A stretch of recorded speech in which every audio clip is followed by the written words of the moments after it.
Naging wedding venue ng magkasintahan kung saan sila nagpalitan ng I-dos ang banyo ng isang gas station sa Verona, Kentucky. Para kina Tiana at Logan Abney na ang panlalaking banyo sa loob ng hop shop sa naturang lugar ang perpektong venue para pagdausan ng kanilang pag-iisang dibdib. Sinabi ni Tiana na empleyado ng gasolinahan na gusto niya ng kakaibang kasal at hindi sa tipikal na chapel o simbahan para magkaroon ng masayang karanasan na maaari nilang maikwento sa kanilang mga magiging anak. Sumang-ayon naman dito si Logan at itinuring na cool at masaya ang ideyang ito ng nobya.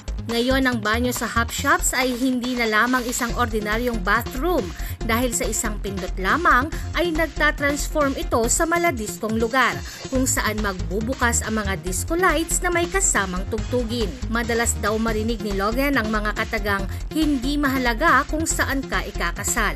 Ang mahalaga ay ang taong pakakasalan mo. Naroon naman ang kanilang pamilya, mga kaibigan, katrabaho at customer upang saksihan ang kasal ng dalawa. Habang naglalakad ang bride palapit sa kanyang groom, ay naging emosyonal naman si Logan at sa maikling seremonya ay inihayag na ang dalawa ay mag-asawa na.